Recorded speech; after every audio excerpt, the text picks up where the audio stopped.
शाहे शहनशाह साहिब कमाल धन गुरु गोबिंद सिंह महाराज जी का सरसा नदी ते पहुंचना, इतों तक सांझ की सी। आओ शहीदी साकियां दी विचार करिए, किस तरह सतगुरु जी ने किला छड्डिया और सतगुरु जी सरसा के कंडे तो होंदे होए चमकौर तक पहुंचे और ये चमकौर का साका किवें वापरिया। आपां इस दी विचार सांझी करिए। इस तो पहला जितने भी हाजरीन सतसंगी जन दास के समेत हाजरियां भर रहे हो, सतगुरु के चरणों में लवाओ हाजरियां, मन बिरतियां करो एकागर ते उच्चारण करो जी सतनाम श्री वाहिगुरु जी। एक बार फिर बख्शो आसीस, उच्चारण करो जी सतनाम श्री वाहिगुरु जी। कल आपां जिक्र कीता सी कि सिंह कहते ने किला छड़ दिओ, पर सतगुरु कहते ने नहीं। फिर एक तरीका वरत्या सिखां नूं उन्हां दी जबान तो रूबरू कराया, जिहड़े कहंदे सन किला छड़ दिओ, तुहानूं कुछ नहीं किया जाएगा। सतगुरु ने एक ढंग वरत्या उन्हां दी जबान नूं परखण दे लई कि सिखो कुछ गड्ढे बाहर कढो जिन्हां दे विच टुੱਟੇ छित्तर पाटे कपड़े ते जितना भी पुराना समान है वो सारा लद दिता जाए, जिहड़ा किसी काम आउण वाला नहीं। और उस दे उत्ते शनील दे रुमाले पा के जदों सतगुरु ने बाहर गड्ढे कढे ने ते ਸਿੰਘਾਂ ਨੂੰ कहण लगे, आओ ਸਿੰਘੋ हुण वेखो तमाशा और इन्हां दी जबान किन्नी को जबान दे पक्के ने लोग। जदों गड्ढे बाहर निकले ने उन्होंने समझिया कि शाह शहनशाह का खजाना है, धन गुरु गोबिंद सिंह महाराज जी का खजाना जा रहा। तो उस वेले उन्होंने गड्ढिया ते हमला किया है और पल्ले दे विच उन्हां दी झोली दे विच टुੱਟੇ छित्तर पाटे कपड़े पे ने। ते इधर सतगुरु जी ਸਿੰਘਾਂ ਨੂੰ कहते ने, वेख लिया जे इन्हां दी जबान किन्ने कोई लोग जबान दे पक्के ने। ते उस वेले ਸਿੰਘਾਂ ने सतगुरु ਨੂੰ कहा, सतगुरु जी कई महीने हो गए ने भुखे भाणे रहिंदियां होइयां तसीहे सहंदियां होइयां ते की कीता जाए। सतगुरु कहने लगे, उस परमात्मा की रजा दे विच रहो, उसके हुक्म के अंदर रहो कि जितना कुछ भी वापर रहा सारा हुक्म के अंदर वापर रहा। हुक्मे अंदर सबको बाहर हुक्म ना कोई, कि सारा कुछ हुक्म के अंदर है, बाहर कुछ भी नहीं। और हरि नूं चेते रखो, जदों तक हरि नूं चेते रखोगे खुआरी पल्ले विच नहीं पेगी। जदों तक हरि नूं चेते रखोगे उदों तक औखी घड़ी वो परमात्मा वेखण नहीं दिंदा, तत्ती वाह भी नहीं लगन दिंदा। परमात्मा नूं चेते रखो, उसकी रजा दे विच रहो, उसके भाणे दे अंदर रहो। जदों इन्हां लोकां ने वेखिया सतगुरु जी बाहर नहीं निकले साडे कहण ते भी, ते पहाड़ी राजियां ते मुगल राजियां ने कुरान दीयां कसमां खाधियां ने। फिर सतगुरु जी नूं बाहर कढण दे लई कुरान दीयां कसमां खाधियां गईयां, गऊ दीयां कसमां खाधियां गईयां। और सतगुरु जी इन्हां दी कसमां नूं अगे रखदियां होइयां आप गड़ी तो बाहर निकले ने, अपने काफले दे नाल बाहर निकले ने, सिखां दे नाल बाहर निकले ने, परिवार दे नाल बाहर निकले ने। पर ये लोग इन्ने को एहसान फरामोश एक वादा कीता है, एक इकरार कीता है कि असीं कुछ नहीं कवांगे, पर बाहर निकलदियां ही हमला कीता है, हल्ला बोलिया। कुरान दियां कसमां भी छिक्के टंग दित्तियां ने, गऊ दियां कसमां भी छिक्के टंग दित्तियां ने। पर जे गऊ की कसम ते कोई पहरा देण वाला सी, कुरान की कसम ते कोई पहरा देण वाला सी, तो उस वेले इक्को शख्स सी जिन्हें कुरान नूं सामने रखिया है, कुरान के उत्ते खाधी हुई कसम नूं सच मन के किला छड्डिया, वो सन गुरु गोबिंद सिंह महाराज, जिन्होंने कुरान नूं सच मन्निया। उस वेले ये भी खुदा दा इल्हाम है, ये भी खुदा दी बाणी है, ਇਹਦੀ ਕਸਮ ਇਹਨਾਂ ਲੋਕਾਂ ਨੇ ਖਾਧੀ ਹੈ। ਉਹਨਾਂ ਲੋਕਾਂ ਨੇ ਕੁਰਾਨ ਨੂੰ ਨਹੀਂ ਮੰਨਿਆ ਜਿਨ੍ਹਾਂ ਦੀ ਉਹ ਗ੍ਰੰਥ ਸੀ, ਜਿਨ੍ਹਾਂ ਦਾ ਗ੍ਰੰਥ ਸੀ। ਉਹਨਾਂ ਲੋਕਾਂ ਨੇ ਕੁਰਾਨ ਦੀ ਕਸਮ ਨੂੰ ਛਿੱਕੇ ਟੰਗ ਦਿੱਤਾ ਹੈ, ਤੇ ਗਊ ਜਿਨ੍ਹਾਂ ਦੀ ਮਾਤਾ ਸੀ ਉਹਨਾਂ ਨੇ ਵੀ ਗਊ ਦੀ ਕਸਮ ਨੂੰ ਛਿੱਕੇ ਟੰਗ ਦਿੱਤਾ ਹੈ। ਪਰ ਇਹਨਾਂ ਦੋਨਾਂ ਕਸਮਾਂ ਨੂੰ ਨਿਭਾਉਣ ਵਾਲਾ ਔਰ ਸਾਹਮਣੇ ਰੱਖ ਕੇ ਚੱਲਣ ਵਾਲੇ ਜੇ ਸ਼ਖਸ ਸਨ ਤੇ ਉਹ ਗੁਰੂ ਗੋਬਿੰਦ ਸਿੰਘ ਮਹਾਰਾਜ ਜੀ ਸਨ। ਸੱਚ ਜਾਣਿਓ, ਗੁਰੂ ਗੋਬਿੰਦ ਸਿੰਘ ਮਹਾਰਾਜ ਜੀ ਨੇ ਉਸ ਸਮੇਂ ਕਿਲਾ ਛੱਡਿਆ ਹੈ ਔਰ ਪਰਿਵਾਰ ਨੂੰ ਵਿਉਂਤਬੰਦੀ ਬਣਾਈ ਹੈ, ਔਰ ਸਿੱਖਾਂ ਦੀ ਇੱਕ ਵਿਉਂਤਬੰਦੀ ਬਣਾਈ ਹੈ ਔਰ ਵਿਉਂਤ ਬਣਾ ਕੇ ਚੱਲੇ ਨੇ। ਅੱਗੇ ਅੱਗੇ ਭਾਈ ਦਇਆ ਸਿੰਘ, ਭਾਈ ਧਰਮ ਸਿੰਘ ਨੇ, ਉਸ ਤੋਂ ਪਿੱਛੇ ਮਾਤਾ ਗੁਜਰ ਕੌਰ ਤੇ ਛੋਟੇ ਸਾਹਿਬਜ਼ਾਦੇ ਨੇ। ਮਾਤਾ ਗੁਜਰ ਕੌਰ ਦੇ ਨਾਲ ਘੋੜੇ ਤੇ ਬੈਠੇ ਹੋਏ, ਤੇ ਇਸ ਤੋਂ ਬਾਅਦ ਮਹਿਲ ਨੇ ਸਤਿਗੁਰੂ ਜੀ ਦੇ, ਹੋਰ ਪਰਿਵਾਰ ਹੈ ਸਿੱਖ ਨੇ। ਇਸ ਤੋਂ ਬਾਅਦ ਸਤਿਗੁਰੂ ਜੀ ਨੇ ਆਪਣੇ ਆਪ ਨੂੰ ਰੱਖਿਆ ਹੈ। ਫਿਰ ਉਸ ਤੋਂ ਬਾਅਦ ਬਾਬਾ ਅਜੀਤ ਸਿੰਘ ਤੇ ਬਾਬਾ ਜੁਝਾਰ ਸਿੰਘ ਨੇ, ਤੇ ਨਾਲ ਭਾਈ ਉਦੈ ਸਿੰਘ ਜੀ ਨੇ। ਹੁਣ ਇਸ ਤਰ੍ਹਾਂ ਸਿੱਖਾਂ ਦੀ ਵਿਉਂਤਬੰਦੀ ਬਣਾ ਕੇ ਸਤਿਗੁਰੂ ਜੀ ਚੱਲੇ ਨੇ, ਔਰ ਸਤਿਗੁਰੂ ਜੀ ਨੇ ਆਪਣੇ ਪੁੱਤਰਾਂ ਨੂੰ ਅੱਗੇ ਨਹੀਂ ਰੱਖਿਆ। ਸਾਹਿਬਜ਼ਾਦਾ ਅਜੀਤ ਸਿੰਘ ਤੇ ਸਾਹਿਬਜ਼ਾਦਾ ਜੁਝਾਰ ਸਿੰਘ ਨੂੰ ਅੱਗੇ ਨਹੀਂ ਰੱਖਿਆ, ਬਲਕਿ ਉਹਨਾਂ ਨੂੰ ਪਿੱਛੇ ਰੱਖਿਆ। ਕਿਉਂ? ਕੀ ਕਾਰਨ? ਲੋਕ ਤੇ ਪੁੱਤਰਾਂ ਨੂੰ ਅੱਗੇ ਲਾਉਂਦੇ ਨੇ, ਪਰ ਸਤਿਗੁਰੂ ਜੀ ਪੁੱਤਰਾਂ ਨੂੰ ਪਿੱਛੇ ਰੱਖ ਰਹੇ ਨੇ। ਕਾਰਨ ਇਹ ਹੈ ਕਿ ਦੁਸ਼ਮਣ ਨੇ ਪਿੱਛੋਂ ਹੱਲਾ ਕਰਨਾ ਹੈ। ਦੁਸ਼ਮਣ ਨੇ ਹੱਲਾ ਪਿੱਛੋਂ ਕਰਨਾ ਹੈ, ਪਿੱਛੋਂ ਹੱਲਾ ਬੋਲਣਾ ਹੈ। ਤੇ ਇਸ ਲਈ ਸਤਿਗੁਰੂ ਨੇ ਪੁੱਤਰਾਂ ਨੂੰ ਪਿੱਛੇ ਰੱਖਿਆ, ਤਾਂ ਕਿ ਲੋਕ ਕੱਲ ਨੂੰ ਇਹ ਨਾ ਕਹਿਣ ਕਿ ਗੁਰੂ ਗੋਬਿੰਦ ਸਿੰਘ ਆਪ ਤੇ ਆਪਣੇ ਪੁੱਤਰਾਂ ਨੂੰ ਬਚਾ ਕੇ ਚਲਾ ਗਿਆ। ਆਪਣੇ ਆਪ ਨੂੰ ਉਹਨੇ ਅੱਗੇ ਰੱਖਿਆ ਤੇ ਸਿੱਖਾਂ ਨੂੰ ਪਿੱਛੇ ਰੱਖਿਆ, ਔਰ ਪਿੱਛੋਂ ਹਮਲਾ ਹੋਇਆ ਤੇ ਸਿੱਖ ਮਾਰੇ ਗਏ। ਪੁੱਤਰਾਂ ਨੂੰ ਬਚਾ ਕੇ ਨਿਕਲ ਗਿਆ। ਕੱਲ ਨੂੰ ਕੋਈ ਇਹ ਨਾ ਕਹੇ। ਇਸ ਲਈ ਆਪਣੇ ਆਪ ਨੂੰ ਤੇ ਪੁੱਤਰਾਂ ਨੂੰ ਪਿੱਛੇ ਰੱਖਿਆ ਕਿ ਹਮਲਾ ਪਿੱਛੋਂ ਹੋਵੇਗਾ ਤੇ ਹਮਲੇ ਦਾ ਜਵਾਬ ਦੇਵਾਂਗੇ। ਸਤਿਗੁਰੂ ਜੀ ਸਰਸਾ ਨਦੀ ਦੇ ਕੰਢੇ ਤੇ ਪਹੁੰਚੇ ਨੇ। ਹੁਣ ਮੋਲੇ ਧਾਰ ਵਰਖਾ ਹੋ ਰਹੀ ਹੈ, ਸਰਸਾ ਵੀ ਚੜੀ ਹੋਈ ਹੈ, ਔਰ ਸਿੱਖ ਤੇ ਸਤਿਗੁਰ ਸਰਸਾ ਦੇ ਕੰਢੇ ਤੇ ਜਦੋਂ ਪਹੁੰਚੇ ਨੇ, ਪਰਿਵਾਰ ਕੰਢੇ ਤੇ ਪਹੁੰਚਿਆ ਹੈ, ਪਿੱਛੇ ਦੁਸ਼ਮਣ ਵੀ ਹੈ। ਦੁਸ਼ਮਣ ਦੀਆਂ ਫੌਜਾਂ ਵੀ ਪਿੱਛੇ ਲੱਗੀਆਂ ਹੋਈਆਂ ਨੇ, ਪਹਾੜੀ ਰਾਜਿਆਂ ਦੀਆਂ, ਮੁਗਲਾਂ ਦੀਆਂ, ਔਰ ਤੋਪਾਂ ਦੀ ਬੌਛਾੜ ਵੀ ਹੈ, ਗੋਲੀਆਂ ਦੀ ਬੌਛਾੜ ਵੀ ਹੈ, ਤਲਵਾਰਾਂ ਦੀ ਟਣਕਾਰ ਵੀ ਹੈ। ਨੇਜੇ ਬਰਛੇ ਸਿਰ ਤੇ ਨੇ। ਪਰ ਉਸ ਵੇਲੇ ਸਤਿਗੁਰ ਨੇ ਇੱਕੋ ਗੱਲ ਕਹੀ ਹੈ ਕਿ ਸਿੱਖਾ, ਜਿਤਨੀ ਮਰਜ਼ੀ ਔਖੀ ਘੜੀ ਆ ਜਾਏ, ਜਿਤਨਾ ਮਰਜ਼ੀ ਮੁਸ਼ਕਿਲ ਦਾ ਵਕਤ ਆ ਜਾਏ, ਮੁਸੀਬਤ ਦਾ ਵਕਤ ਆ ਜਾਏ, ਭਾਵੇਂ ਜਿਤਨਾ ਵੱਡਾ ਦੁਸ਼ਮਣ ਵੀ ਸਿਰ ਤੇ ਖੜਾ ਹੋਵੇ, ਪਰ ਇੱਕ ਗੱਲ ਦਾ ਧਿਆਨ ਰੱਖੀ ਕਿ ਉਸ ਵੇਲੇ ਅੰਮ੍ਰਿਤ ਵੇਲਾ ਨਾ ਛੱਡੀ। ਅੰਮ੍ਰਿਤ ਵੇਲਾ ਜ਼ਰੂਰ ਨਿਭਾਈ। ਅੰਮ੍ਰਿਤ ਵੇਲਾ ਜ਼ਰੂਰ ਨਿਭਾਈ। ਅੰਮ੍ਰਿਤ ਵੇਲੇ ਗੁਰੂ ਕੀ ਬਾਣੀ ਜ਼ਰੂਰ ਪੜ੍ਹੀ। ਸਤਿਗੁਰੂ ਜੀ ਨੇ ਸਿੱਖਾਂ ਨੂੰ ਕਿਹਾ ਕਿ ਸਿੱਖੋ, ਆਓ ਅੰਮ੍ਰਿਤ ਵੇਲਾ ਨਿਭਾਈਏ, ਆਸਾ ਕੀ ਵਾਰ ਦਾ ਕੀਰਤਨ ਕਰੀਏ। ਔਰ ਇਹਦੇ ਬਾਬਾ ਅਜੀਤ ਸਿੰਘ, ਬਾਬਾ ਜੁਝਾਰ ਸਿੰਘ ਨੂੰ ਕਹਿ ਦਿੱਤਾ ਗਿਆ, ਭਾਈ ਉਦੈ ਸਿੰਘ ਜੀ ਨੂੰ, ਆਪ ਦੁਸ਼ਮਣ ਨੂੰ ਰੋਕਣਾ, ਦੁਸ਼ਮਣ ਆ ਨਾ ਪਏ, ਆਪ ਪਹਿਰਾ ਦਿਓ। ਬਾਬਾ ਅਜੀਤ ਸਿੰਘ, ਬਾਬਾ ਜੁਝਾਰ ਸਿੰਘ, ਭਾਈ ਉਦੈ ਸਿੰਘ, ਹੋਰ ਸਿੱਖ ਪਹਿਰਾ ਦੇਣ ਤੇ ਲੱਗੇ ਨੇ ਕਿ ਪਿੱਛੋਂ ਹਮਲਾ ਨਾ ਹੋਵੇ। ਤੇ ਉਸ ਵੇਲੇ बड़ा सुंदर अल्लाह यार खान ने लिखा है कि दूर से सरसा के किनारे नजर आए,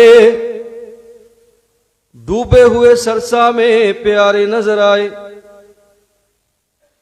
यह देखकर बिगड़े हुए सारे नजर आए, बिफरे हुए सतगुर के दुलारे नजर आए। कहते थे इजाजत नहीं है हमें रण की, मट्टी तक उड़ा सकते हैं दुश्मन के चमन की। साडे विच इन्ना जोर है कि असी चाहिए सतगुरु जी इजाजत दें ते असी दुश्मन की मिट्टी भी उड़ा दईए, ओदा चमन भी उजाड़ दईए, सारा कुछ उजाड़ दईए, अगर सतगुरु जी किते सानू इजाजत दे दें। सरसा भी चढ़ी हुई है, दुश्मन भी पिछे है। सतगुरु जी ने आसा की वार दा कीर्तन कीता है अमृत वेले दुश्मनों के विचकार बैठ के। ਤੇ ਜਦੋਂ ਆਸਾ ਕੀ ਵਾਰ ਦਾ ਕੀਰਤਨ ਸਮਾਪਤ ਹੋਇਆ, ਸਤਿਗੁਰੂ ਦਾ ਪਰਿਵਾਰ ਤਿੰਨ ਭਾਗਾਂ ਦੇ ਵਿੱਚ ਵੰਡਿਆ ਗਿਆ। ਸਤਿਗੁਰੂ ਨੇ ਚਾਲੇ ਪਾਏ ਨੇ। ਮਾਤਾ ਗੁਜਰ ਕੌਰ, ਛੋਟੇ ਸਾਹਿਬਜ਼ਾਦੇ ਸਰਸਾ ਦੇ ਕਿਨਾਰੇ ਕਿਨਾਰੇ ਚੱਲੇ ਨੇ। दूजा हिस्सा भाई मनी सिंह ते महल एक रस्ते हो पे ने, उस रस्ते तो ये दिल्ली पहुंचे ने। बाद भी जाके मिलाप सतगुरां दा इन्हां दे नाल दमदमा साहब होया। और तीसरा भाग सतगुरु जी साहिबजादे होर सिख इन्हां ने घोड़े नदी दे विच ठेल दिते ने। हुण सतगुरु जी ते सिख इस सरसा तो पार करदियां होया आप जी रोपड़ पहुंचे ने। और इस सरसा दे हड़ दे विच बहाव दे विच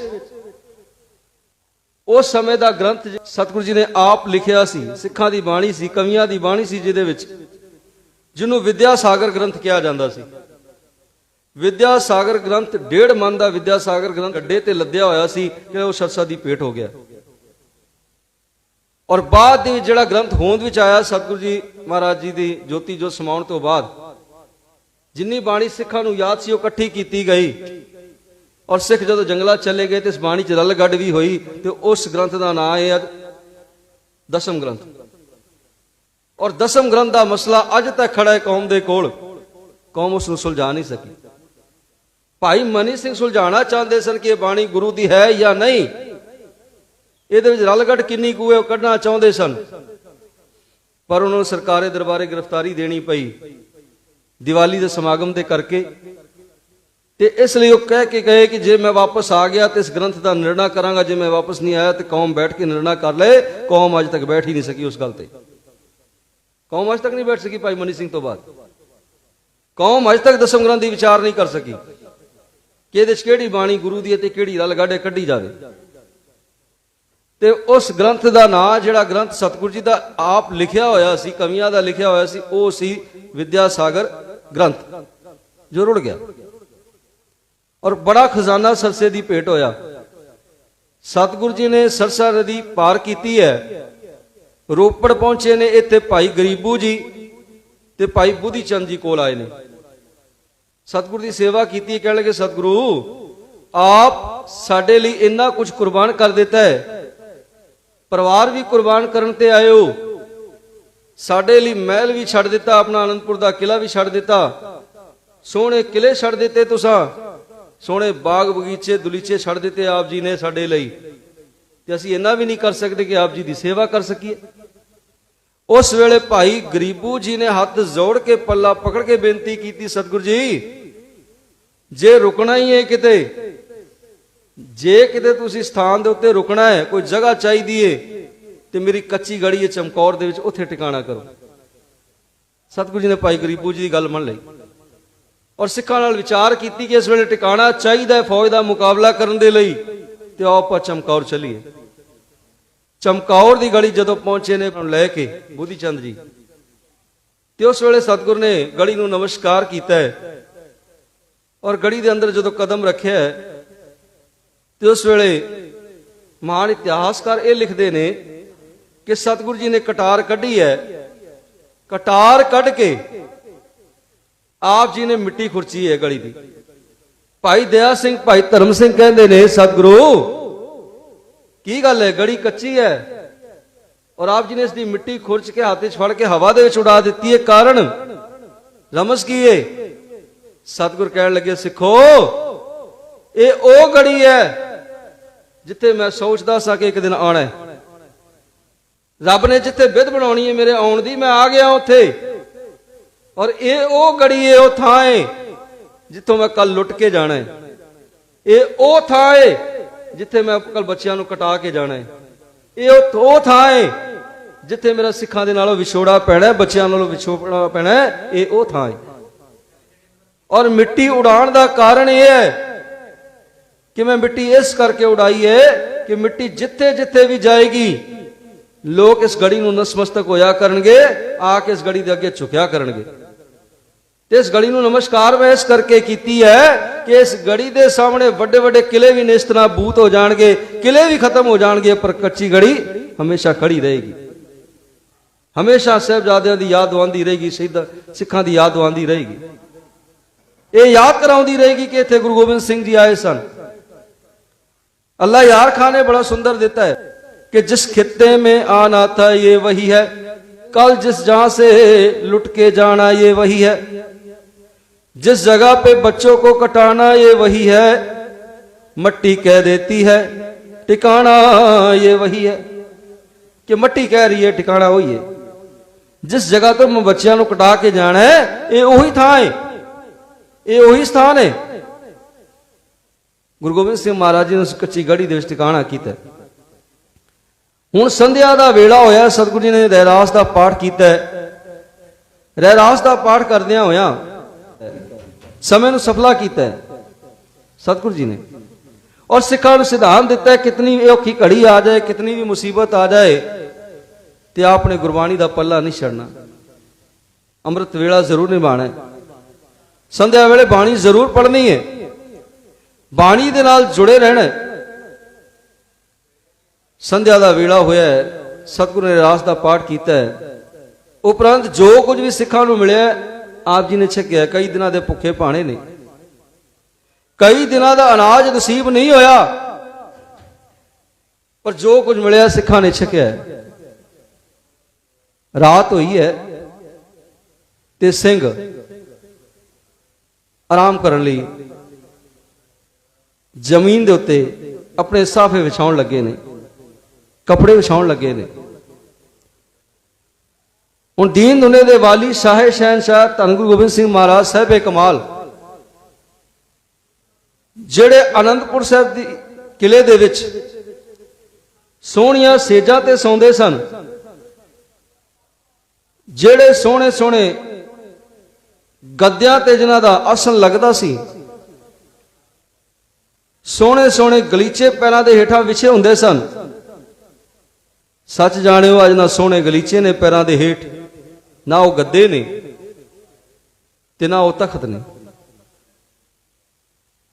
जो कुछ भी कपड़ा लत्ता सिंघां दे कोल सी, घोड़ियां दी काठियां ते विछाउण थल्ले विछाउण वाले जिहड़े कपड़े सन, या अपने कोल जो साफे सन, सारे विछा के आसन लाया गुरु गोबिंद सिंह महाराज जी दा ते साहिबजादियां दा। कहले साहब गुरु गोबिंद सिंह महाराज जी आप जी आराम करो, साहिबजादिओ आराम करो। उस वेले भाई मदन सिंह ते भाई काठा सिंह सतगुरु जी दे सन्मुख होए दोवें भरा। कहले सतगुरु आज तक कुछ नहीं मंगया और तेरी कृपा नाल मिलिया सब कुछ है, मिलिया सब कुछ है, और अज एक दात मंगदे आ, वो दात साडी झोली विच पा दे। सतगुरु कहने लगे किहड़ी दात मंगदे हो? कहले दात असीं ये मंगदे आ कि सिख आराम करन ते सिखां ते पहरा असीं दईए, पहरे ते असीं खड़े होईए रात, इस घड़ी दा पहरा सानू दे दे रात दा। सतगुरु कहने लगे ठीक है। भाई मदन सिंह जी भाई काठा सिंह जी दोवें पहरे ते खड़े हो गए। अल्लाह यार खां कहंदा है कुछ लेट गए खाक पर जिमी पोश बिछाकर, पहरा देने लगे कई तलवार उठाकर। भाई मदन सिंह जी भाई काठा सिंह जी उथे तलवार चुक के पहरा दे रहे हैं। गोविंद भी शाबाश हुए खेमे में जाकर, देखा तो बैठे थे गर्दन को झुकाकर। खेमे जदों नजर मारी अल्लाह यार खां कहंदा है ते उत्थे मैनूं इक्को गल नजर आई कि गुरु गोबिंद सिंह महाराज जी आराम नहीं कर रहे सन, वो आसन ला के बैठे हुए सन, अखां बंद सन ते बुल हिल रहे सन। हिल रहे बुल्लां दे विचों ये आवाज निकल रही सी, वाहेगुरु वाहेगुरु मुख से निकलता है तू ही तू है मुख से निकलता। कहले बस वही है, वही पुकार है जिहड़ी धन गुरु नानक साहब महाराज जी ने मोदी खाने में बैठ के की सी 13 दी। इत्थे गुरु गोबिंद सिंह महाराज चमकौर दी गड़ी दे विच खेमे विच आराम करदिया होया यही गल कहंदे ने, तू ही तू। भाव 13 दा उच्चारण हो रहा है, तू दा उच्चारण हो रहा है। फिर उस वेले अल्लाह यार खां बड़े जज्बात भरदा है। अल्लाह यार खां कहंदा है कि जब 1.5 घड़ी रात गई जिक्रे खुदा में, खेमे से निकल आए सरकार हवा में, कदम से टहलते थे मगर दिल था दुआ में। कहले कदमों से टहलते थे मगर दिल था दुआ में। ਦਿਲ ਵਿੱਚ ਦੁਆ ਸੀ, ਇੱਕ ਅਰਦਾਸ ਸੀ, ਇੱਕ ਬੇਨਤੀ ਸੀ ਸਤਿਗੁਰ ਦੇ ਚਰਨਾਂ ਵਿੱਚ, ਪ੍ਰਮਾਤਮਾ ਦੇ ਚਰਨਾਂ ਵਿੱਚ। ਔਰ ਉਸ ਵੇਲੇ ਭਾਈ ਮਦਨ ਸਿੰਘ ਭਾਈ ਕਾਠਾ ਸਿੰਘ ਨੂੰ ਕਹਿਣ ਲੱਗੇ, ਸਤਿਗੁਰੂ ਇਸ਼ਾਰਾ ਕੀਤਾ ਕਿ ਬੋਲਿਓ ਕੁਛ ਨਾ ਹੁਣ। ਭਾਈ ਮਦਨ ਸਿੰਘ ਕਾਠਾ ਸਿੰਘ ਸਿਰਫ ਇੰਨਾ ਕਹਿ ਸਕੇ ਕਿ ਸਤਿਗੁਰ ਆਪ ਜੀ ਆਰਾਮ ਕਰੋ, ਆਪ ਖੇਮੇ ਤੋਂ ਬਾਹਰ ਕਿਵੇਂ ਆ ਗਏ, ਅਸੀਂ ਪਹਿਰਾ ਦੇ ਰਹੇ ਹਾਂ। ਇਸ਼ਾਰਾ ਕੀਤਾ, ਭਾਈ ਮਦਨ ਸਿੰਘ ਜੀ ਚੁੱਪ ਕਰ ਜਾਓ, ਕਾਠਾ ਸਿੰਘ ਜੀ ਚੁੱਪ ਕਰ ਜਾਓ। ਔਰ ਆਪ ਉਹਨਾਂ ਨੂੰ ਕਹਿ ਦਿੱਤਾ, ਆਪ ਵਿਸ਼ਰਾਮ ਕਰੋ ਤੁਸੀਂ ਤੇ ਮੈਂ ਪਹਿਰਾ ਦਿਆਂਗਾ। ਕੋਈ ਐਸਾ ਮਹਾਨ ਸੰਤ ਸਾਧ ਨਹੀਂ ਹੋਇਆ ਜਿਹੜਾ ਸਿੱਖਾਂ ਨੂੰ ਕਹੇ ਤੁਸੀਂ ਆਰਾਮ ਕਰੋ ਤੇ ਪਹਿਰਾ ਮੈਂ ਦਿਆਂਗਾ, ਤੁਹਾਡੀ ਰਾਖੀ ਮੈਂ ਕਰਾਂਗਾ। ਨਹੀਂ ਤੇ ਅੱਜ ਦੇ ਸੰਤ ਮਹਾਂਪੁਰਸ਼ ਬਣੇ ਫਿਰਦੇ ਨੇ, ਜਾਂ ਜਿਹਨਾਂ ਨੂੰ ਅਸੀਂ ਕਹਿੰਦੇ ਆ, ਉਹ ਆਪਣੇ ਅਨੁਯਾਈਆਂ ਨੂੰ ਅੱਗੇ ਲਾ ਦਿੰਦੇ ਨੇ ਤੇ ਆਪ ਕਮਰਿਆਂ 'ਚ ਏਸੀ 'ਚ ਬੈਠੇ ਹੁੰਦੇ ਨੇ। ਖਿਮਾ ਕਰ ਦੇਣੀ। ਅੱਜ ਦਾ ਜੋ ਮਾਹੌਲ ਹੈ, ਅੱਜ ਦਾ ਜੋ ਵਾਤਾਵਰਣ ਹੈ, ਉਹਦੇ ਅਨੁਸਾਰ ਹੀ ਆਪ ਏਸੀ ਕਮਰਿਆਂ 'ਚ ਬੈਠੇ ਹੁੰਦੇ ਨੇ ਤੇ ਅਨੁਯਾਈ ਬਾਹਰ ਲੜਦੇ ਹੁੰਦੇ ਨੇ ਤੇ ਪੁੱਤਰਾਂ ਨੂੰ ਉਹ ਸੇਫ ਕਰ ਜਾਂਦੇ ਨੇ, ਔਲਾਦ ਨੂੰ ਸੇਫ ਕਰ ਜਾਂਦੇ ਨੇ ਕਿ ਸਾਡੀ ਔਲਾਦ ਦੁਸ਼ਮਣ ਦੇ ਅੱਗੇ ਨਾ ਆ ਜਾਏ। ਪਰ ਇੱਥੇ ਗੁਰੂ ਗੋਬਿੰਦ ਸਿੰਘ ਮਹਾਰਾਜ ਜੀ ਜਦੋਂ ਔਲਾਦ ਦੇ ਕੋਲ ਪਹੁੰਚਦੇ ਨੇ, ਸਿੱਖਾਂ ਦੇ ਕੋਲ ਪਹੁੰਚਦੇ ਨੇ, ਕਿਸੇ ਦੇ ਕੇਸ ਖਿਲ ਰਹੇ ਹੋਏ ਨੇ, ਕੇਸ ਸੰਭਾਲਦੇ ਨੇ, ਸਾਫੇ ਬੰਨਦੇ ਨੇ, ਕੰਗੇ ਲਾਉਂਦੇ ਨੇ, ਤੇ ਫਿਰ ਅੱਲਾ ਯਾਰ ਖਾ ਕਹਿੰਦੇ ਕਿ ਉਸ ਵੇਲੇ ਸਤਿਗੁਰੂ ਜੀ ਸਿੱਖਾਂ ਦੇ ਹੱਥਾਂ ਨੂੰ ਵੇਖਦੇ ਨੇ ਤੇ ਹੱਥ ਲਹੂ ਨਾਲ ਸੜੇ ਹੋਏ ਨੇ, ਤੇ ਸਤਿਗੁਰੂ ਜੀ ਉਹ ਲਹੂ ਨਾਲ ਸੜੇ ਹੋਏ ਹੱਥਾਂ ਨੂੰ ਚੁੰਮਦੇ ਨੇ, ਜ਼ਖਮਾਂ ਨੂੰ ਚੁੰਮਦੇ ਨੇ, ਤੇ ਮਨ ਕਰਦਾ ਫਿਰ ਪੈਰਾਂ ਵਾਲੇ ਪਾਸੇ ਆਉਂਦੇ ਨੇ ਤੇ ਪੈਰਾਂ ਦੀਆਂ ਤਲੀਆਂ ਤੇ ਜਿਹੜੇ ਜ਼ਖਮ ਲੱਗੇ ਹੋਏ ਨੇ ਉਹਨਾਂ ਨੂੰ ਵੇਖਦੇ ਨੇ ਤੇ ਵੇਖਦਿਆਂ ਉਹਨਾਂ ਨੂੰ ਵੀ ਚੁੰਮਦੇ ਨੇ। ਐਸਾ ਕੋਈ ਧਾਰਮਿਕ ਨੇਤਾ ਹੋਵੇਗਾ ਜਿਹੜਾ ਸਿੱਖਾਂ ਦੇ ਜ਼ਖਮਾਂ ਨੂੰ ਚੁੰਮੇ? ਆਪਣੇ ਮੰਨਣ ਵਾਲਿਆਂ ਦੇ ਹੱਥਾਂ ਤੇ ਜ਼ਖਮ ਲੱਗੇ ਨੇ, ਪੈਰਾਂ ਤੇ ਜ਼ਖਮ ਲੱਗੇ ਨੇ, ਤਲੀਆਂ ਤੇ ਜ਼ਖਮ ਲੱਗੇ ਨੇ, ਕਹਿੰਦੇ ਉਹਨਾਂ ਪੈਰਾਂ ਨੂੰ ਵੀ ਚੁੰਮ ਲਵੇ ਮਿੱਟੀ ਨਾਲ ਸਣੇ ਹੋਏ। ਐਸਾ ਕੋਈ ਨੇਤਾ ਧਾਰਮਿਕ ਅੱਜ ਤੱਕ ਨਾ ਹੋਇਆ ਤੇ ਨਾ ਹੋਣਾ। ਜਦੋਂ ਸਾਹਿਬਜ਼ਾਦਿਆਂ ਕੋਲ ਪਹੁੰਚੇ ਨੇ ਤੇ ਅੱਲਾ ਯਾਰ ਖਾਂ ਗਾਲੇ ਕਹਿੰਦਾ ਕਿ ਉਸ ਵੇਲੇ ਸਾਹਿਬਜ਼ਾਦੇ ਨੂੰ ਕਹਿਣ ਲੱਗੇ ਕਿ ਮੇਰੇ ਬੇਟਾ ਜੀ, ਐ ਮੇਰੇ ਪੁੱਤਰ ਜੀ, ਅੱਜ ਤੇ ਗੂੜੀ ਨੀਂਦ ਦੇ ਵਿੱਚ ਸੁੱਤੇ ਹੋ, ਪਰ ਕੱਲ ਸਵੇਰ ਦੀ ਹੋਣੀ ਐਸਾ ਸਮਾਂ ਨਜ਼ਰ ਆ ਰਿਹਾ ਹੈ ਕਿ ਪਤਾ ਨਹੀਂ ਕੱਲ ਤੋਂ ਬਾਅਦ ਤੁਸੀਂ ਮੈਨੂੰ ਅੱਬਾ ਕਹਿਣਾ ਵੀ ਹੈ ਕਿ ਨਹੀਂ, ਪਿਤਾ ਕਹਿਣਾ ਵੀ ਹੈ ਕਿ ਨਹੀਂ, ਮੈਨੂੰ ਪਿਤਾ ਕਹਿਣ ਵਾਲਾ ਕੋਈ ਹੋਵੇਗਾ ਵੀ ਕਿ ਨਹੀਂ। ਪਿਆਰੇ, ਦੋ ਸਾਹਮਣੇ ਨੇ, ਉਹਨਾਂ ਨੇ ਚਲੇ ਜਾਣਾ ਤੇ ਦੋ ਦਾ ਪਤਾ ਨਹੀਂ ਹੈ ਕਿੱਥੇ ਨੇ, ਦੋ ਦਾ ਪਤਾ ਨਹੀਂ ਹੈ। ਮਾਤਾ ਗੁਜਰ ਕੌਰ ਦਾ ਪਤਾ ਨਹੀਂ ਹੈ, ਮਹਿਲਾਂ ਦਾ ਪਤਾ ਨਹੀਂ ਕਿ ਮਹਿਲ ਕਿੱਥੇ ਨੇ, ਪਰਿਵਾਰ ਵਿਛੜ ਚੁੱਕਾ ਹੈ। ਸਤਿਗੁਰੂ ਜੀ ਇਕੱਲੇ ਨੇ ਸਿੱਖਾਂ ਦੇ ਨਾਲ, ਦੋ ਪੁੱਤਰਾਂ ਦੇ ਨਾਲ। ਅੰਮ੍ਰਿਤ ਵੇਲਾ ਹੋਇਆ ਹੈ, ਸਤਿਗੁਰੂ ਜੀ ਨੇ ਅੰਮ੍ਰਿਤ ਵੇਲੇ ਨੇਮ ਨਿਭਾਇਆ। ਇਹ ਉਦਾਹਰਣ ਪੇਸ਼ ਕੀਤੀ ਹੈ ਕਿ ਸਿੱਖੋ, ਜਿੰਨੀ ਮਰਜ਼ੀ ਔਖੀ ਘੜੀ ਆ ਜਾਏ, ਮੁਸੀਬਤ ਆ ਜਾਏ, ਪਰ ਪੱਲਾ ਨਹੀਂ ਛੱਡਣਾ ਗੁਰਬਾਣੀ ਦਾ, ਅੰਮ੍ਰਿਤ ਵੇਲੇ ਦਾ। ਅੰਮ੍ਰਿਤ ਵੇਲਾ ਨਿਭਾਉਣਾ ਹੈ ਪਿਆਰੋ। ਉਸ ਵੇਲੇ ਅੰਮ੍ਰਿਤ ਵੇਲਾ ਨਿਭਾਇਆ ਤੇ ਅੱਲਾ ਯਾਰ ਖਾ ਕਹਿੰਦਾ, ਇੱਕੋ ਹੀ ਅਰਦਾਸ ਸੀ ਮਨ ਦੇ ਵਿੱਚ, ਇੱਕੋ ਹੀ ਬੇਨਤੀ ਸੀ। कदमों से टहलते थे मगर दिल था दुआ में, बोले ए खुदावंद खुश हूं तेरी रजा में। करतार से कहते थे गोवा रूबरू होकर, कल जाऊंगा चमकौर से मैं सुरखरू होकर। चमकौर तो सुरखरू होके जावांगा, सारा कुछ लुटा के जावांगा। ये भी गल कहंदे सी अल्लाह यार खा कहंदा है, मैं तेरा हूं, मेरे बच्चे भी तेरे हैं मौला, थे तेरे, है तेरे, रहेंगे तेरे, जिस हाल में रखे वो हाल अच्छा। कि जो हाल च भी रखे वो हाल अच्छा है। अमृत वेले नितनेम निभाया है। और 22 दिसंबर सवेर जदों चढ़ीए ते उस वेले एक अदूती युद्ध करना है। अयोधी युद्ध इस करके कह रहे हैं कि ਇਹਦੇ ਵਿੱਚ सिर्फ 40 सिख ने ते सामने 10 लाख मुल्खैया है। लड़न वाले सिर्फ 40 ने और दुश्मन फौज लेके खड़ा है 10 लाख दी। एक अदूती युद्ध शुरू होने वाला है। उस वेले उन्हां लोकां ने सलाह की है कि कुछ बंदे भेजे जान ते सुलह कर ली जावे। गुरु गोबिंद सिंह महाराज जी नूं कहा जावे गड़ी छड़ दिओ, चले जाओ। उन्होंने अपनी एलची भी भेजिया है। जदों एलची बाबा अजीत सिंह दे सामने होया है ते बाबा अजीत सिंह ने उस वेले एलची नूं कहा कि जा बई चला जा, तेरियां मेरियां गल्लां मैदाने जंग विच होणगियां, हुण इत्थे कोई गल नहीं करनी, नहीं तो मैं तैनूं छटका देंगा, निकल जा, चला जा जे जान चाहना है। एलची उत्थों चला गया। फिर इन्हां लोकां ने सोचे कि ते 40 सिंह ने क्यों ना असीं गड़ी दे उत्ते चढ़ के इन्हां नूं अंदर जाके पकड़ लईए, 40 फड़ लईए 40 नूं। पहला दुश्मन मुगलों वालों वो सी नाहर खां। नाहर खां ने पौड़ी लाईए, पौड़ी ला के जो नाहर खां चढ़न लगा है चमकौर दी गड़ी ते, हले उन्हें सिर थोड़ा जिहा उत्ते कीता है, सतगुरु नूं वेख्या, सतगुरु नूं अख नजर आई है, ते सतगुरु ने पत्थे चों कट के एक तीर बख्श दिता है, नाहर खां नूं पार बुला दिता है। नाहर खां दी मौत हुई है, नाहर खां गिरिया है। दूजा अगे आया गणी खां, इहने जदों पौड़ी लाई है, पौड़ी ते चढ़िया, सीस बाहर हले कढ़िया, छत वाले पासे वेख्या ही है, ते सतगुरु ने गुरज नाल इहदा सिर फेर दिता, इहदी मिज कढ़ दित्ती है, इहनूं पार बुला दिता है। ते तीजा जिसनूं महमूद खां सतगुरु जी लिखदे ने, नाम महमूद खां है, जफरनामे च मरदूद खां भी लिखिया है। कले जदों मरदूद खां अगे होया पौड़ी ते चढ़े, पर सिर बाहर नहीं कढ़ सकिया, मौत तो डरदा मारा पिछा वापस परत गया, उतर गया पौड़ी तो जफरनामे सतगुरु जी कहते हैं औरंगजेब जे मरदूद खां मेरे सामने किते हो जाता तो मैं उन्होंने भी पार बुला देना सी, एक तीर उन्होंने भी बख्श देना सी, पर बच गया, चला गया। प्यारो अदुੱਤੀ दुध शुरू होने वाला है। 5-5 दे जत्थे बनाए गए ने। पहला जत्था बाबा हिम्मत सिंह जी दे नाल गया, दुश्मनां दे आऊ लाए ने।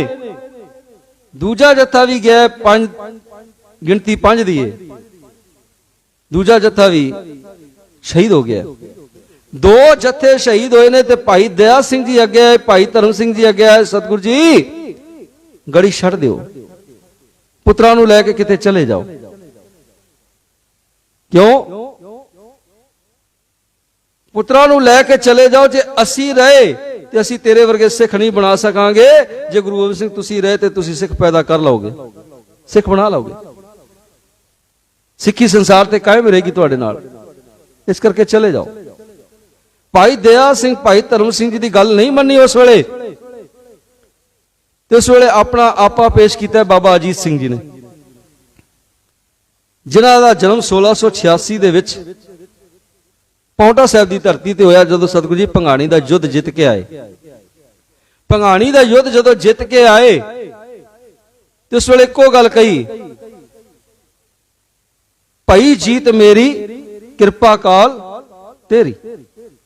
पौंटा साहब की धरती ते जदों पहुंचे ने, भंगाणी दा युद्ध जित के खबर मिली पुत्र दा जन्म घर दे अंदर होया, ते उस वेले आप जी ने पुत्र दी गोद विच लिया, गोद विच लिया और इक्को गल कही कि अज मैं भंगाणी दा युद्ध जित के आया, ते पुत्र दा नाम भी अज तो बाद अजीत सिंह होवेगा।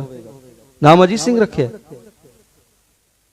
और अजीत सिंह रखा, और नाले भी कह दिता कि अजीत सिंह ऐसा सूरमा होवेगा, इन्हू कोई भी जित नहीं सकेगा, कोई भी जित नहीं सकेगा, ये दुश्मन तो हारेगा नहीं बल्कि जितेगा।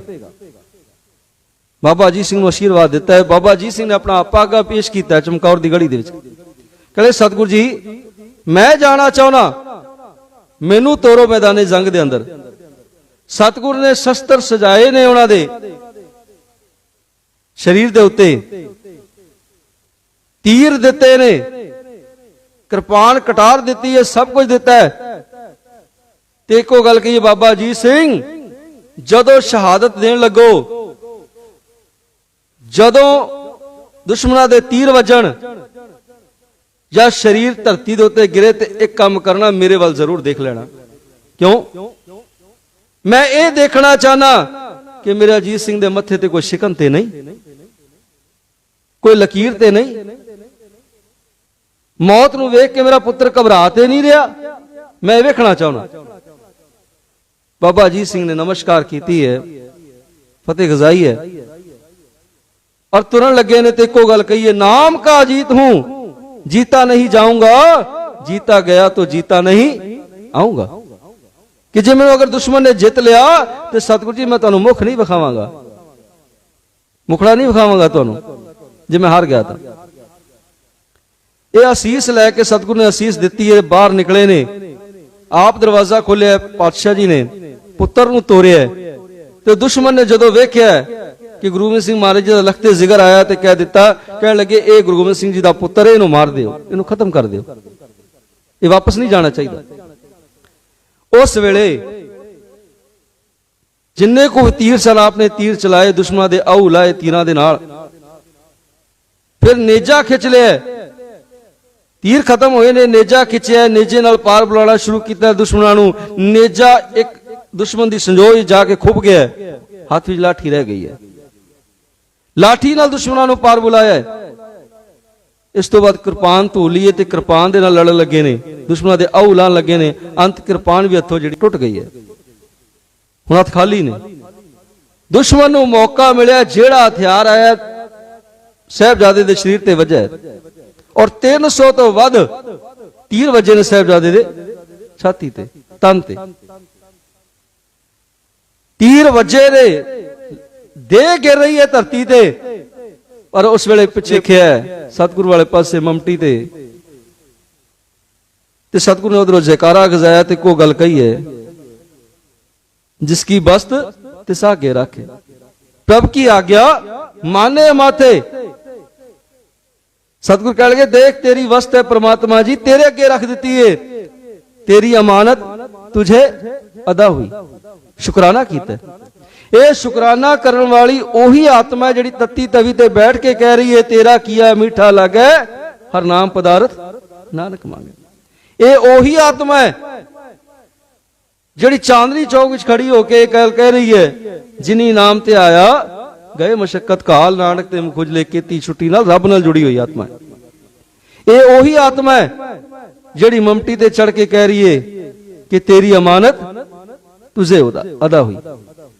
ਪੁੱਤਰ ਨੂੰ ਦੇਖ ਕੇ ਖੁਸ਼ ਨੇ ਕਿ ਮੇਰੇ ਪੁੱਤਰ ਦੇ ਮੱਥੇ ਤੇ ਕੋਈ ਲਕੀਰ ਨਹੀਂ ਹੈ, ਘਬਰਾਹਟ ਦੀ ਕੋਈ ਸ਼ਿਕਨ ਨਹੀਂ ਹੈ, ਮੌਤ ਨੂੰ ਪ੍ਰਵਾਨ ਕਰਦਿਆਂ ਹੋਇਆ ਬਾਬਾ ਅਜੀਤ ਸਿੰਘ ਦੀ ਲੋਥ ਗਿਰੀ ਹੈ, ਸ਼ਹਾਦਤ ਹੋਈ ਹੈ। ਇਧਰ ਭਾਈ ਦਇਆ ਸਿੰਘ, ਭਾਈ ਧਰਮ ਸਿੰਘ ਫਿਰ ਆਏ ਨੇ, ਸਤਿਗੁਰੂ ਨੂੰ ਬੇਨਤੀ ਕੀਤੀ ਗੜੀ ਛੱਡ ਜਾਓ। ਸਤਿਗੁਰੂ ਕਹਿਣ ਲੱਗੇ ਨਹੀਂ। अब भाई दया सिंह मन में सोचते ने कि सतगुरु जी तेरा देना किथे देंगे, ऐ साहिबे कमाल तेरा देना किथे देंगे। सारी कौम भी अगर तेरा मुल मोड़ना चाहे तो मुल नहीं मोड़ सकती, तू बच्चों भी कुर्बान कर देता है, कौम तो निछावर कर देता है। सच जाने गुरु गोबिंद सिंह महाराज जी दे सपुत्र गए, शुकराना किया, गलबात हो रही है भाई दया सिंह नाल ते भाई जुझार सिंह जी ने अपना आपा पेश कर दिता कि सतगुरु जी मैनू इजाजत दो मैं जावां। और अल्लाह यार खां ने रंग भरिया कहंदा है उस वेले जिहड़े साहिबजादे दे मुख ते बोल सन वो ये सन कि भाई के बिना खाना नहीं आता, पीना नहीं आता, सोना नहीं भाता। कि मैनू तो भरा तो बिना खाना भी चंगा नहीं लगता, भरा चला गया, मैनू तो पीना भी चंगा नहीं लगता, ते मैनू तो सोना भी चंगा नहीं लगता कि मैं सोवांगा कि मैं भरा तो बिना। अज दा माहौल वेख्या जावे ते माया चंद्री ने ऐसे हाल वरता दिते ने कि भरा भरा दा वैरी हो जांदा जायदाद दे कारण। छोटे हुंदे दोवें इकट्ठे रहिंदे ने दो भरा, पर जदों वड्डे हुंदे ने जायदाद सामने आउंदी है ते भरा भरा दा वैरी हो जांदा, 1-1 रुपये दे लई, खिमा कर देना, 1-1 इंच जमीन दे लई वैरी हो जांदा है। अज इहो जिहा माहौल बन चुका, माया ने इहो जिहा माहौल बना दिता है। पर इधर बाबा जुझार सिंह कहते ने भाई के बिना खाना नहीं आता, पीना नहीं आता, सोना नहीं भाता। और भरा मेरा जा रहा है ते मैं चाहना कि भरा दे कोल मैं भी जावां, दोवें इकट्ठे जाइए, सतगुरु जी इजाजत दिओ। ते सतगुरु ने एको गल कही है कि साहिबजादा जुझार सिंह जी मैं तुहानू कहना सी जान दे लई, पर तुसी अपना आपा पेश करके यह दर्शा दिता है। जे मैं कहंदा ते कौम दे विच कमी आ जानी सी कि पिता ने कहा ते तां जुझार सिंह गया, पर अज तुसा अपना आपा पेश करके यह दर्शा दिता है कि कल नूं कोई भी घड़ी होवे मुसीबत दी, कोई भी घड़ी औखी होवे ते उस वेले तुहाडे वर्गे नौजवान आपा पेश करने लई हमेशा तैयार रहणगे। तुसा दर्शा दिता है, नौजवान अगे आणगे बिना कहण तो। सच जाने नौजवान अगे आए ना किसानी अंदोलन दे विच 800 बंदा मरिया जिन्हां शहादतां दित्तियां, पर किसानी अंदोलन अखीर ते जित के गए, अड़े रहे, पिछे नहीं होए। नौजवान अगे आए, शहादतां दित्तियां, अज भी देण वाले ने, अज भी सिख मौजूद ने, लोड़ पए ते शहादतां दिंदे ने। भाई जुझार सिंह ने अपना आपा पेश किया, सतगुरु ने तैयार किया, आप अपनी कटार दी, तीर पत्थे चो कढ़ के दिते, तैयार करके तोड़न लगे। तो भाई दया सिंह नूं कहंदे, दया सिंह जी मेरा पत्था तीरां नाल भर दिओ, कारण साहिबजादा जुझार सिंह बाहर निकलन ते मैं तीरां दी विछाड़ करांगा, तीरां दी विछाड़ दे हेठां अपने पुत्तर नूं भेजना है। सतगुरु दा तीरां दा पत्था भर दिता गया। सतगुरु ने दरवाजा खोलिया, बाबा जुझार सिंह जी बाहर निकले ਸਿੰਘਾਂ ਦੇ ਸਮੇਤ, ਤੇ ਸਤਗੁਰ ਨੇ ਤੀਰਾਂ ਦੀ ਵਿਛਾੜ ਕੀਤੀ ਹੈ, ਪੁੱਤਰ ਤੀਰਾਂ ਦੀ ਵਿਛਾੜ ਦੇ ਹੇਠਾਂ ਜਾ ਰਹੇ। ਉਧਰੋਂ ਦੁਸ਼ਮਣ ਇਹ ਗੱਲ ਕਹਿੰਦੇ ਕਿ ਗੁਰੂ ਗੋਬਿੰਦ ਸਿੰਘ ਮਹਾਰਾਜ ਜੀ ਦੇ ਦੂਜਾ ਪੁੱਤਰ ਏ। ਫੌਜੀਆਂ ਨੂੰ ਕਹਿੰਦੇ ਨੇ ਇਹ ਲੋਕ ਕਿ ਵੇਖਿਓ ਕਿਤੇ ਵਾਪਸ ਨਾ ਜਾਵੇ, ਇਹਨੂੰ ਵੀ ਮੌਤ ਦੇ ਘਾਟ ਬੁਲਾ ਦਿਓ, ਪਾਰ ਉਤਾਰ ਦਿਓ। ਇਧਰ ਬਾਬਾ ਜੁਝਾਰ ਸਿੰਘ ਜੀ ਦੇ ਤੀਰ ਚੱਲਦੇ ਨੇ, ਤੀਰ ਖਤਮ ਹੋਏ ਤੇ ਕਿਰਪਾਨ ਧੂਈਏ ਨੇਜੇ ਦੇ ਨਾਲ, ਕਟਾਰ ਦੇ ਨਾਲ, ਜੋ ਵੀ ਆਇਆ ਹੱਥ ਦੇ ਵਿੱਚ ਦੁਸ਼ਮਣ ਨੂੰ ਪਾਰ ਬੁਲਾਉਂਦੇ ਗਏ ਨੇ। ਅੰਤ ਹਥਿਆਰਾਂ ਤੋਂ ਵਿਰਵੇ ਹੋ ਗਏ ਨੇ, ਹਥਿਆਰ ਹੱਥੋਂ ਨਿਕਲ ਗਏ ਨੇ, ਟੁੱਟ ਗਏ ਨੇ ਜਾਂ ਖਤਮ ਹੋ ਗਏ ਨੇ। ਤੇ ਉਸ ਵੇਲੇ ਜੋ ਵੀ ਦੁਸ਼ਮਣ ਦਾ ਹਥਿਆਰ ਆਇਆ ਸਰੀਰ ਦੇ ਉੱਤੇ ਪਿਆ, ਲਹੂ ਲੋਹਾਨ ਸਰੀਰ ਧਰਤੀ ਤੇ ਡਿੱਗਾ, ਤੇ ਉਧਰ ਸਤਿਗੁਰੂ ਜੀ ਫਿਰ ਜੈਕਾਰਾ ਗਜਾਉਂਦੇ ਨੇ, ਬੋਲੇ ਸੋ ਨਿਹਾਲ ਸਤਿ ਸ੍ਰੀ ਅਕਾਲ। ਇਧਰ ਸਤਿਗੁਰੂ ਜੈਕਾਰਾ ਗਜਾਉਂਦੇ ਨੇ ਔਰ ਸ਼ੁਕਰ ਕਰਦੇ ਨੇ, ਤੇਰੀ ਅਮਾਨਤ तुझे अदा हुई। प्यारो ऐसी धार्मिक नेता अज तक ना कोई मिलना है, ना कोई आया ते ना कोई आना है। अज दे संत, अज दे महापुरुष पहला अपनी औलाद नूं सेफ करते ने, ਜਾਂ फौरन भेज देंगे, आ किते होर सेफ कर देंगे और अपने अनुयायियों नूं लड़न लई अगे कर देंदे ने। पर गुरु गोबिंद सिंह महाराज जी ने ऐसा नहीं किया, उन्होंने सब तो पहला अपने पुत्र कुर्बान किए। सब तो पहला कि दुनिया ये ना कहे कि अपने पुत्रां नूं लैके निकल गया। भाई दया सिंह, भाई धर्म सिंह बेनती करते रहे कि सतगुरु जी गड़ी छड़ जाओ, पुत्रां नूं लै जाओ, पर नहीं। जदों बाबा जुझार सिंह जी गए, उस वेले भाई दया सिंह, भाई धर्म सिंह अगे आए 5 ਸਿੰਘਾਂ ਨੂੰ ਲੈ ਕੇ, क्योंकि पहले इक्का दुक्का बेनती कर बैठे सन, सतगुरु ने बेनती प्रवान नहीं की सी। पर जदों उन्होंने वेख्या कि 1699 ਦੀ ਵਿਸਾਖੀ ਤੇ सतगुरु ने हुक्म ਕੀਤਾ ਸੀ, ਜਦੋਂ 5 ਇਕੱਠੇ ਹੋ ਕੇ ਆਣਗੇ ਤੇ ਮੈਂ ਗੁਰੂ ਦਾ ਰੂਪ ਮੰਨ ਕੇ ਪੰਜਾਂ ਦੇ ਹੁਕਮ ਨੂੰ ਮੰਨ ਲਾਂਗਾ, ਪ੍ਰਵਾਨ ਕਰ ਲਾਂਗਾ। ਹੁਣ ਇੱਕਾ ਦੁੱਕਾ ਸਿੱਖ ਨਹੀਂ ਆਏ, ਭਾਈ ਦਇਆ ਸਿੰਘ, ਭਾਈ ਧਰਮ ਸਿੰਘ ਕੱਲੇ ਨਹੀਂ ਆਏ, ਹੁਣ 5 ਸਿੰਘ ਨਾਲ ਆਏ। ਤੇ ਉਸ ਵੇਲੇ 5 ਸਿੰਘਾਂ ਨੇ ਬੇਨਤੀ ਕੀਤੀ, ਸਤਗੁਰ ਹੁਣ ਬੇਨਤੀ ਨਹੀਂ ਹੈ, ਪਹਿਲਾਂ ਅਸੀਂ ਬੇਨਤੀ ਕੀਤੀ ਸੀ ਨਿਕਲ ਜਾਓ, ਹੁਣ ਤੇ ਹੁਕਮ ਲਾ ਰਹੇ ਆ ਤੇ ਪੰਜਾਂ ਦਾ ਹੁਕਮ ਤੁਹਾਨੂੰ ਪ੍ਰਵਾਨ ਕਰਨਾ ਪਏਗਾ। ਸਤਗੁਰ ਨੇ ਪੰਜਾਂ ਦੇ ਹੁਕਮ ਨੂੰ ਪ੍ਰਵਾਨ ਕੀਤਾ, ਗੁਰੂ ਦਾ ਹੁਕਮ ਮੰਨ ਕੇ। आप संगत सिंह जी नूं कलगी सजाई, जिहड़े 1 साल दा फर्क सी जन्म दा, और मुहांदरा मिलदा सी। उन्हां दे सिर ते कलगी सजाई है, उन्हां नूं बिठाया अपने आसन ते। ते आप जदों बाहर निकले ने भाई दया सिंह, भाई धर्म सिंह दे नाल 37 सिख जिन्हां ने इत्थे शहादतां दित्तियां ने, और 2 भाई दया सिंह, भाई धर्म सिंह ते सतगुरु जी बाहर निकले ने 40 दे विचों, और ताड़ी मार के निकले ने। रात दे हनेरे दे विच छुप के नहीं निकले, बल्कि ताड़ी मार के निकले ने, दुश्मनों नूं आगाह करके निकले ने कि हिंद दा पीर जा रहा है, पीरे हिंद में रवद, कि हिंद दा पीर जा रहा है, जिसने फड़ना है फड़ लो। दुश्मन आपस में लड़ मरिया हनेरे दे विच। सतगुरु जी उतों निकले ने, ते मैं गल बात कह के खिमा चाहांगा, समा जिहड़ा हो चुका है। ते उस वेले कदम अड़े ने, सतगुरु जी दे कदम अड़े ने, और चंद्रमा की रोशनी जदों पई है ते की वेख्या, चंद्रमा की रोशनी विच सामने तन पिया बाबा अजीत सिंह दा, लाश पई है बाबा अजीत सिंह दी, दे पई है सामने। भाई धर्म सिंह, भाई दया सिंह जी कोल आए ने, कमर कस्सा खोलन लगे ने, पाण लगे ने। ते सतगुरु कहने लगे की करन लगे हो? कमर कस्सा पाउण लगे, कफन पाउण लगे।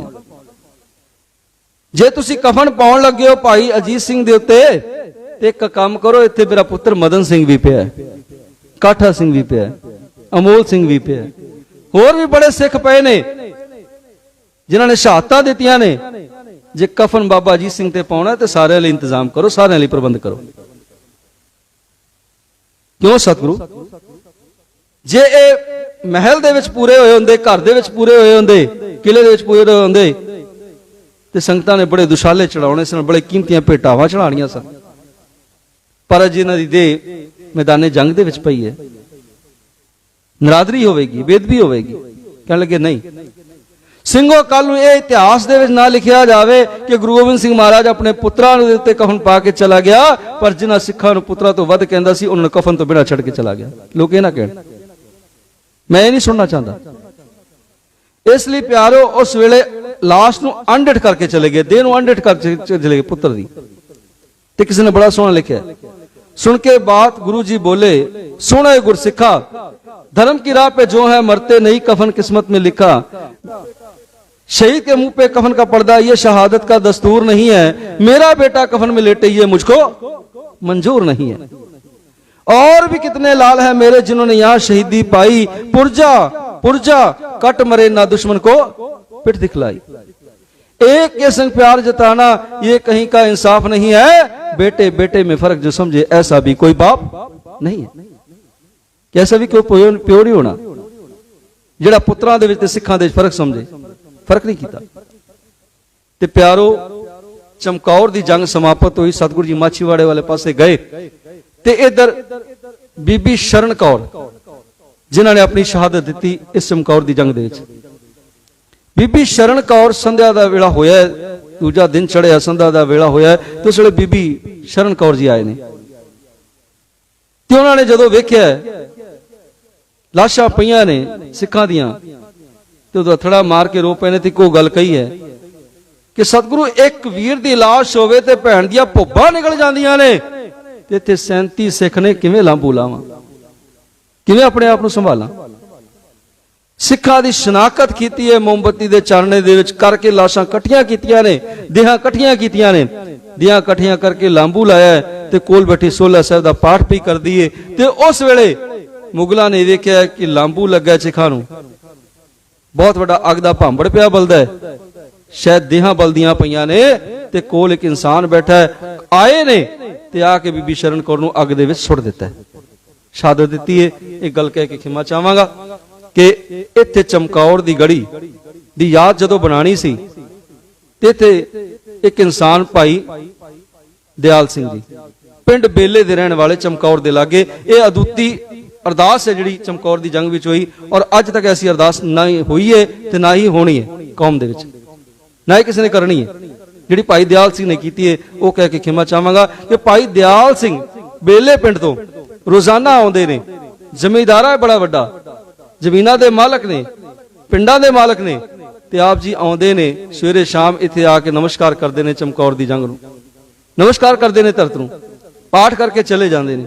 ਪਰ ਇੱਕ ਦਿਨ ਮਨ ਵਿੱਚ ਆਇਆ ਮਨਾ ਇਸ ਜ਼ਮੀਨ ਨੂੰ ਬਣਾ ਦਿਆਂ, ਇੱਥੇ ਨਿਸ਼ਾਨਦੇਹੀ ਕਰਕੇ ਇਸ ਜਗ੍ਹਾ ਨੂੰ ਬਣਾ ਦਿਆਂ ਤੇ ਕੌਮ ਦੇ ਹਵਾਲੇ ਕਰ ਦਿਆਂ।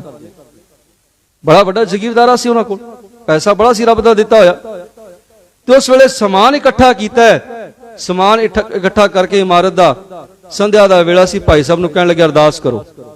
ਭਾਈ ਸਾਹਿਬ ਕਹਿਣ ਲੱਗੇ ਕੀ ਅਰਦਾਸ ਕਰਾਂ? ਕਹਿੰਦੇ ਇਮਾਰਤ ਬਣਾਉਣੀ ਹੈ, ਗੁਰੂ ਸੇਵਾ ਲੈ ਲੈ ਤੇ ਨਾਲ ਇਸ ਅਰਦਾਸ ਵਿੱਚ ਇਹ ਬੋਲ ਵੀ ਐਡ ਕਰ ਦੇਣਾ। ਕਿਹੜੇ ਬੋਲ? ਕਿ ਸਤਿਗੁਰ ਜੀ ਇਹ ਇਸ ਇਮਾਰਤ ਦੀ ਸੇਵਾ ਮੇਰੇ ਕੋਲ ਲੈ ਲੈਣ ਔਰ ਜਦੋਂ ਤੱਕ ਇਮਾਰਤ ਦੀ ਸੇਵਾ ਹੋਵੇ ਉਦੋਂ ਤੱਕ ਜਾਂ ਉਸ ਤੋਂ ਬਾਅਦ ਮੇਰੇ ਘਰ ਕੋਈ ਔਲਾਦ ਨਾ ਹੋਵੇ। ਇਹੋ ਜਿਹੀ ਅਰਦਾਸ ਕਿਸੇ ਨੇ ਕੀਤੀ ਹੈ ਅਜੇ ਤੱਕ ਕਿ ਮੇਰੇ ਘਰ ਔਲਾਦ ਨਾ ਹੋਵੇ? ਬੰਦਾ ਔਲਾਦ ਮੰਗਦਾ ਹੈ, ਦੁੱਧ ਪੁੱਤ ਮੰਗਦਾ ਹੈ, ਪੁੱਤਾਂ ਲਈ ਚੰਗੀਆਂ ਨੌਕਰੀਆਂ ਮੰਗਦਾ ਹੈ, ਵਿਆਹ ਮੰਗਦਾ ਹੈ, ਸਭ ਕੁਝ ਮੰਗਦਾ ਹੈ। ਪਰ ਭਾਈ ਦਿਆਲ ਸਿੰਘ ਕਹਿੰਦੇ ਨੇ ਮੇਰੇ ਘਰ ਪੁੱਤਰ ਨਾ ਹੋਵੇ, ਔਲਾਦ ਨਾ ਹੋਵੇ, ਬਸ ਇਹ ਅਰਦਾਸ ਕਰ ਦਿਓ। ਕੌਮ ਕਹਿੰਦੀ ਕਿਉਂ ਕਿਉਂ ਇਹ ਅਰਦਾਸ ਕਰਾਣੀ? ਲੋਕ ਤੇ ਪੁੱਤਰ ਮੰਗਦੇ ਨੇ, ਤੁਹਾਡੀ ਅਰਦਾਸ ਕੀਤੀ ਨਹੀਂ ਜਾਵੇਗੀ, ਇਹ ਬੋਲ ਨਹੀਂ ਐਡ ਕੀਤੇ ਜਾਣਗੇ। ਕਹਿਣ ਲੱਗੇ ਨਹੀਂ ਬੋਲ ਐਡ ਕਰਨੇ ਪੈਣਗੇ ਸਿੱਖੋ। ਕਿਉਂ? ਕਹਿੰਦੇ ਬੜਾ ਵੱਡਾ ਤਜਰਬਾ ਹੈ ਦਿਆਲ ਸਿੰਘ ਦਾ, ਗੁਰੂ ਨੇ ਐਡਾ ਵੱਡਾ ਤਜਰਬਾ ਦਿੱਤਾ ਹੈ ਕਿ ਮੈਂ ਵੇਖਿਆ ਕਿ ਕੋਈ ਚੀਜ਼ ਬਣ ਜਾਏ ਨਾ ਤੇ ਉਸ ਦੇ ਬਾਅਦ ਦਾਅਵੇਦਾਰ ਪੈਦਾ ਹੋ ਜਾਂਦੇ ਨੇ। ਤੇ ਮੈਂ ਇਸ ਕਹਿਣਾ ਚਾਹੁੰਦਾ, ਇਹ ਅਰਦਾਸ ਇਸ ਕਰਕੇ ਕਰਾਉਣਾ ਚਾਹਨਾ ਕਿ ਕੱਲ ਨੂੰ ਮੈਂ ਇਹ ਇਮਾਰਤ ਬਣਾਵਾਂ, ਕੌਮ ਦੀ ਝੋਲੀ ਪਾਵਾਂ ਤੇ ਕੱਲ ਨੂੰ ਮੇਰਾ ਪੁੱਤਰ ਉੱਠ ਕੇ ਕਵੇ ਕਿ ਮੇਰੇ ਪਿਓ ਨੇ ਬਣਾਈ ਹੈ, ਮੇਰੇ ਦਾਦੇ ਨੇ ਬਣਾਈ ਹੈ, ਕੋਈ ਕਹਿਣ ਵਾਲਾ ਪੈਦਾ ਨਾ ਹੋਵੇ। ਇਸ ਕਰਕੇ ਮੈਂ ਕਹਿੰਦਾ ਮੈਂ ਬੇ ਔਲਾਦ ਜਾਵਾਂ ਸੰਸਾਰ ਤੋਂ, ਮੈਨੂੰ ਔਲਾਦ ਨਾ ਹੋਵੇ ਕਰ ਦੇਣਾ। ਸੱਚ ਜਾਣਿਓ ਕੌਮ ਨੂੰ ਗੱਲ ਮੰਨਣੀ ਪਈ ਅਰਦਾਸ ਕੀਤੀ, ਭਾਈ ਦਿਆਲ ਸਿੰਘ ਨੇ ਇਮਾਰਤ ਪੂਰੀ ਕੀਤੀ ਔਰ ਕੌਮ ਦੀ ਝੋਲੀ ਚ ਪਾ ਦਿੱਤੀ ਚਮਕੌਰ ਦੀ ਇਮਾਰਤ। ਔਰ ਉਹ ਅੱਜ ਵੀ ਖੜੀ ਹੈ ਔਰ ਅੱਜ ਵੀ ਇਸ ਗੱਲ ਨੂੰ ਦਰਸਾਉਂਦੀ ਹੈ ਕਿ ਇੱਥੇ ਇੱਕ ਪਿਤਾ ਨੇ ਦੋ ਬੇਟੇ ਕਟਾਏ ਨੇ, ਦੋ ਬੱਚੇ ਕਟਾਏ ਨੇ, ਦੋ ਸੁਪੁੱਤਰ ਕਟਾਏ ਨੇ। सतगुरु कृपा करन, मेहर पर हाथ रखन, चढ़दियां कला बख्शिश करन। इतने को बचन, इतनियां को विचारां आप जी प्रवान कर लिया, गलतियां भुलां लई खिमा कर मंगदा ते इतने बचनां नाल ही फतेह दी दात झोली च पवाओ, गज बच के बुलाओ फतेह। वाहिगुरू जी का खालसा, वाहिगुरू जी की